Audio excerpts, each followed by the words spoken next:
Why are we here? How did we get here?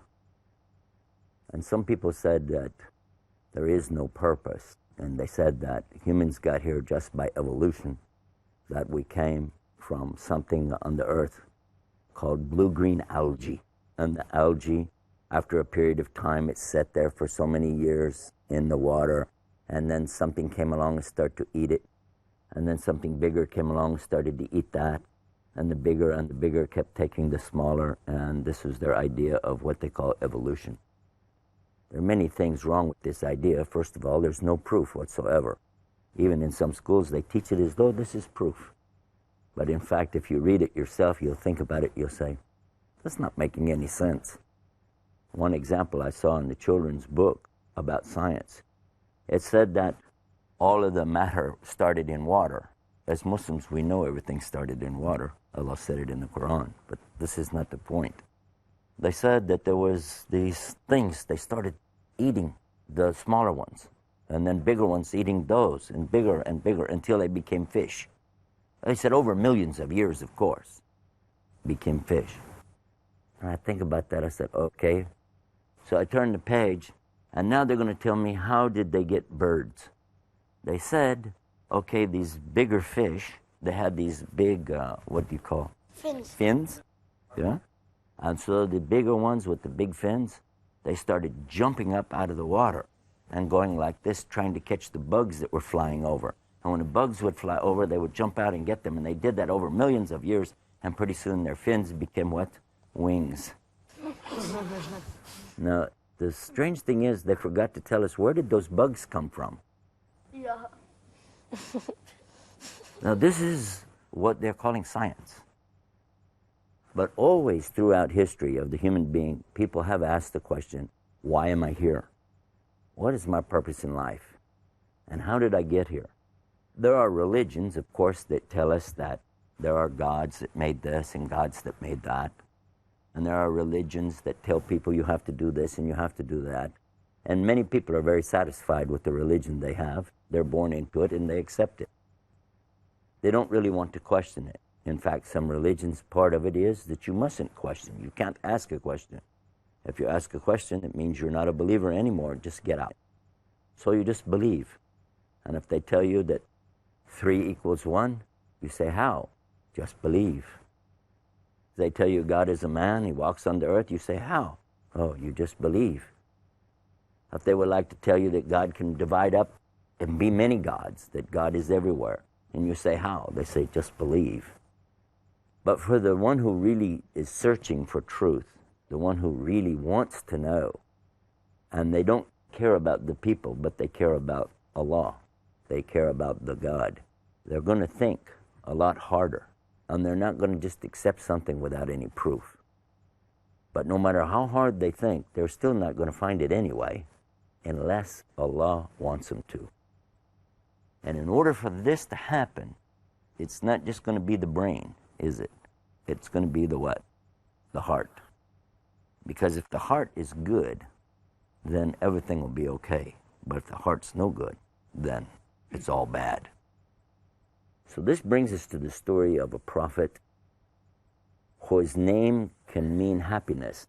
His name can be happy because of what happened. But I'll tell you the story and then you can find it as we go through the story. You see, the children of Israel had many ups and downs. They had times when they were very prosperous in this world, and they had times when it was really hard for them. They were slaves. They were captives. They were driven off of their own land. They were taken away. Once they had been slaves in the time of Pharaoh in Egypt, but when they were released and they could go to the promised land, they finally, after generations, got there. And they were very happy in the beginning, but they began to disobey their prophets. And then we know what happened to them. And then after difficulties, Allah sent them another prophet. This time they would believe and they would act properly. And then what would happen? Another generation would come and they would act bad. And they'd be in trouble again. And it was always like this. And at one time, the prophets and the kings, they wanted kings too. The kings were to lead them in war. And their prophets were to give advice to them. And sometimes they would listen to the king and not listen to their prophet. But sometimes the kings would listen to the prophets, and those were the best times for them. When their leaders would listen to the prophets and obey them, then the people would do good because their leaders would tell them to do so, and they would be in much better shape. And there was one time when the leader was a very good man, and he very much listened to the prophet. They were friends, and of course, they believe together that there's only one God, and we need to serve him together. We'll do our best. And that was a very good time. The prophet's name was Zechariah, and the leader's name was Imran. Now, both of these men lived a long time without any children. Strange, because we know most of the stories when we talk about the children of Israel is that they had many children. This one had 11 children, this one had 12 children, this one had more children and more and more. But both of these men, a prophet with no children and a king with no children. Well, leader. I won't call him a king. Imran was their leader. Anyhow, it happened that Zechariah, he used to pray a lot to Allah and just beg Allah for his people and many things. But when he got older, he's telling Allah that, what will happen if I keep going on and I die and then there's nobody, to come after me. There should be somebody. I'd like to have a child. And he really cried. And he went to a sanctuary area. It's a very holy place. And in this area, the mihrab, he prayed and he cried to Allah. He cried. Not for himself, but he wants to have a child so that, somebody could carry on this message. Then Allah let him know he was going to have a child. His wife would get a baby. And he was shocked. And Allah said, the sign is going to be that you will be silent for 3 days. Don't speak to anybody. So that's what happened, and he was silent. And then his wife was amazed. She said, how? How am I going to have a baby? Now, you remember the story, what happened at the time, way back, of Abraham. And he got a baby when he was almost 100 years old. Yeah. That's old, too, It's amazing. And then he got another child when his wife, Sarah, had that baby. And she said she was almost like 100 or something. She was very old. And she got a baby, which was Ishaq or Isaac. And when you think about it, this is an amazing thing, having these babies at this old age. And sure enough, Zechariah, he was very happy to find that he's going to have a child. He was so happy, really. Now, Imran, this man is actually related. They're related to each other. How? Through marriage. Because the wife of Zechariah has a sister, Hannah. And this is the story which we'll be talking about in the future, too, about this. But for now, you know that the story we're talking about here is the one who is bringing laughter. That's the name of this prophet I'm going to tell you about now. So anyway, Zechariah's wife has a baby. And when the baby comes, they called him Yahya. Yahya. Say Yahya. Yahya. You keep saying it. Yahya. Yahya. Yahya. Yahya. Yahya. Yahya. It makes you happy? Makes you happy? Yes. That's his name. And in English we call him John. Which do you like best, John or Yahya? Yahya. Yahya. I like Yahya.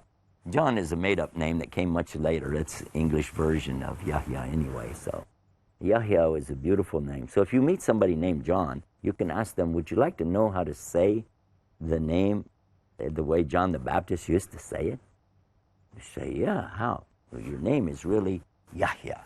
And I use this sometimes when I meet people and get them interested to know more about Islam, to know about prophets, to know why you're here, things like that. It's a good way to, they say, open the door to a conversation, is to tell somebody, would you like to know about your name? And they say, yeah, what is it? I say, Yahya. If your name is John, Yahya. So they named him Yahya, and it made them very happy.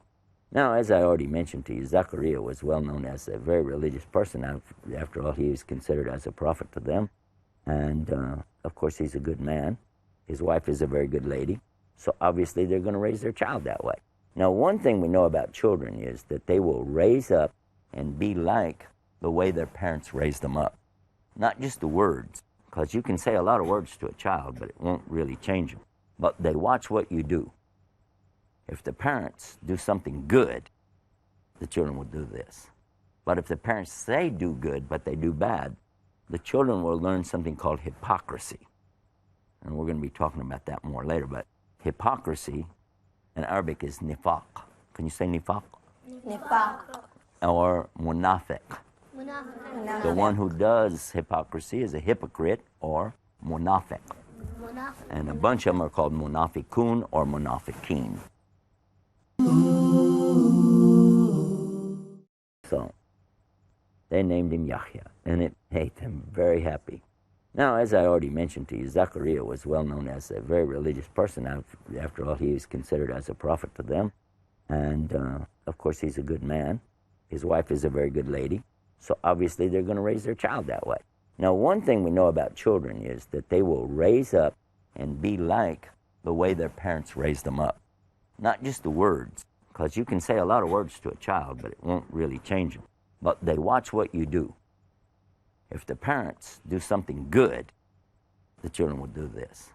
But if the parents say do good, but they do bad, the children will learn something called hypocrisy. And we're going to be talking about that more later. But hypocrisy in Arabic is nifaq. Can you say nifaq? Nifaq. Or munafiq. The one who does hypocrisy is a hypocrite or munafiq. And a bunch of them are called munafiqun or munafiqeen. So anyhow, I want to come back to tell you what happened with the boy as he started to grow. He was very intelligent. He was so intelligent that he would rather sit and read than do anything else. And he loved animals. And he loved the creation of Allah. So much so that when he had any food, he would see an animal, and he would give the food to the animal. He would just give the food, give the food, give the food, give the food to the animals. Until he had no food left for himself. He would keep doing that and doing it. And when he ran out of food, he didn't have anything to eat, he would just take a leaf and eat a leaf for himself. And one time they said he would eat grass, just would eat grass, because he gave all his food away to these animals. And when other children in those days, they were doing bad things, like they'd have a butterfly, they say, well, pull the wing off of the butterfly. Pull the other one like this and say, see how you fly with one wing, ha, ha, ha, ha, ha. And they would laugh. And the butterflies land, they're trying to move and it's only got one wing. They're going, ha, ha, ha. And then they take their foot and step down on it, smash it, and think it's funny. And all the time they're doing this, which, by the way, is forbidden in Islam. You cannot do that. It's haram. But what he was doing, he would find these little creatures, small creatures, and try to feed them, talk to them. Yes. Well, they wondered about their son at one time because they didn't find him for a while. And they went down to the Jordan River. That's where they lived, by the river, and found him crying and crying and crying. He said, what's the matter? He said he's crying because, you know, when I think about these poor little animals and the way people treat, and they saw that he was tender-hearted, and they realized he's very tender-hearted, and he doesn't like to play with the children who are bad. He doesn't like to be around the people that are bad. He'd rather be out with the animals or be out in the wilderness. And he was very young. So as he got older, his father noticed how much this boy would really talk to people about things that they had difficulties with. And he was observing his son being very close to people in a strange way, that if they need anything, he would be there, but otherwise he didn't hang out. You know, like some people like just hang out, be together, all that. It wasn't this way. But if you had a need, then he wanted to come and help you. As soon as that's taken care of, he'd go back with his animals or with his, silence in the desert or wherever. One time his father couldn't find him at all. And he looked and he looked, and where was this boy? And they became worried. Finally, he found him in a grave. Where does this grave come from? He said, I dug the grave myself. You dug this grave yourself? Why? What's happening? He said, well, I'm in this grave and because I dug it to remind me of something. He said, and you're crying? He said, yes. And tears are coming down his face so much, some people said the tears were making a channel in his face. This is how much he was crying. But why? Why are you crying so much?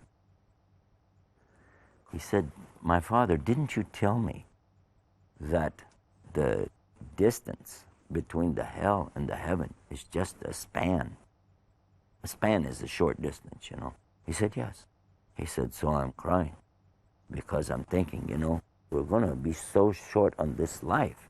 This life will end so quickly. And then where will we be? Will we go to hell? Will we go to paradise? And only Allah knows. So I'm crying. I'm crying. And you think what he's saying, do you understand? Because if you could just live a little longer, maybe you could do a few more good deeds.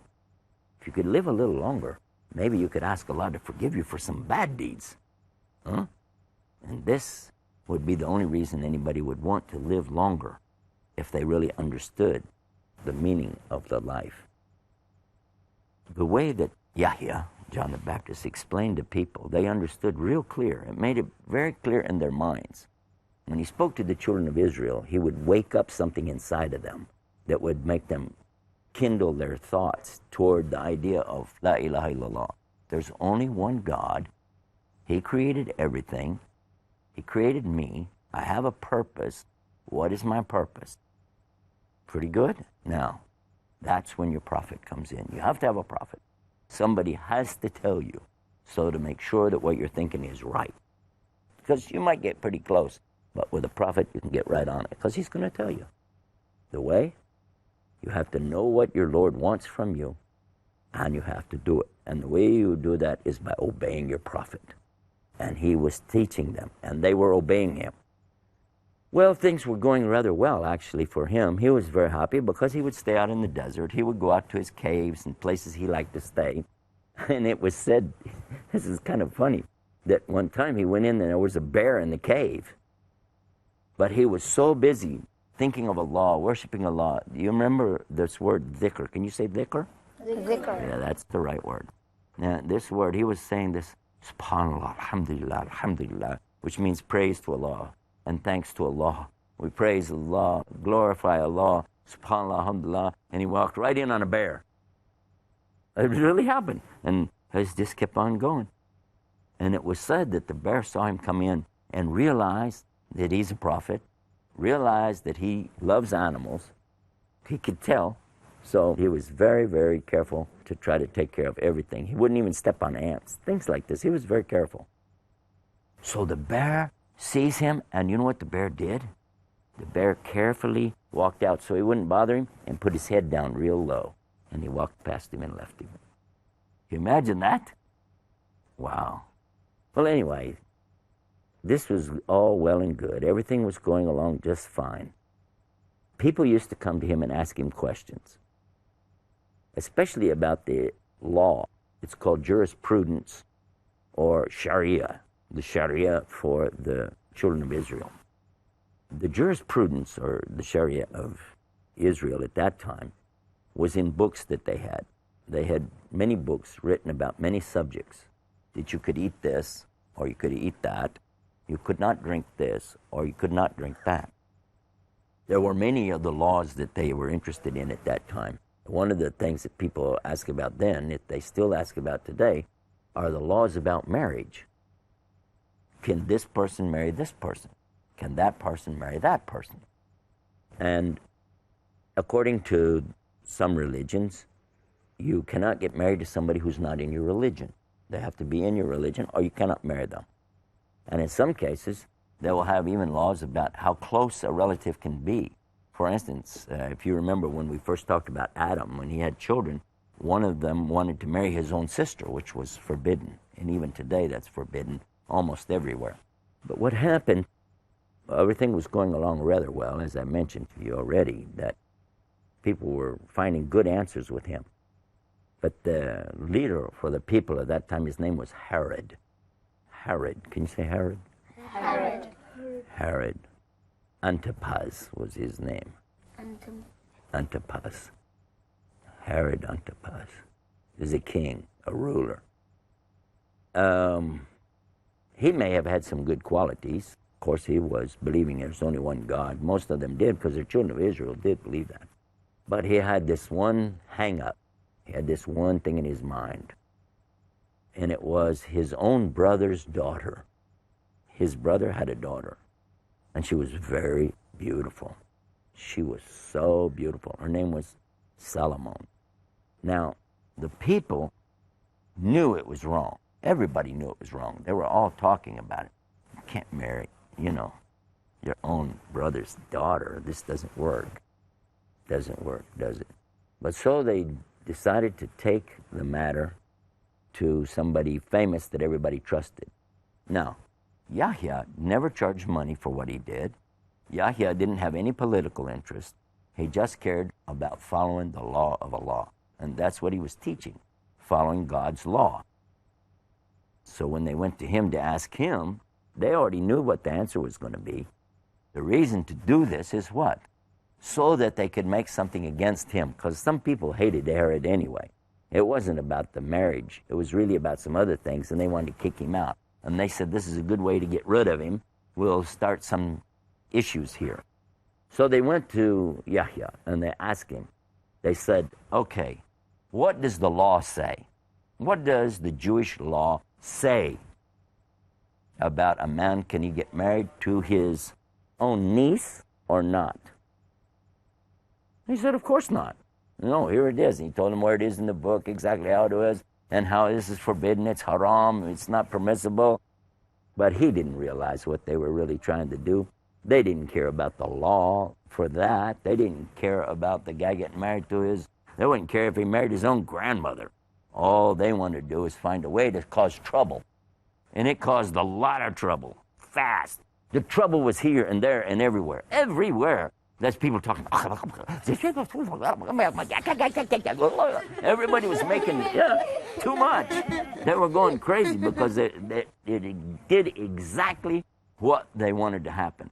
So now Herod was really upset. Why everybody's talking about this thing? Why? No, you blah blah blah and blah and our proof, Yahya. Everybody knows Yahya.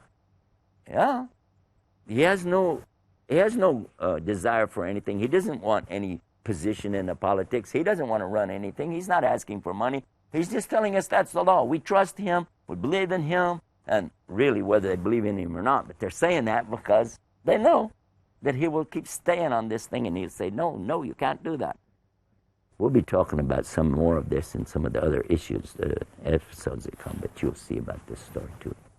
So until then, Assalamu alaikum wa rahmatullah. Wa alaikum assalam.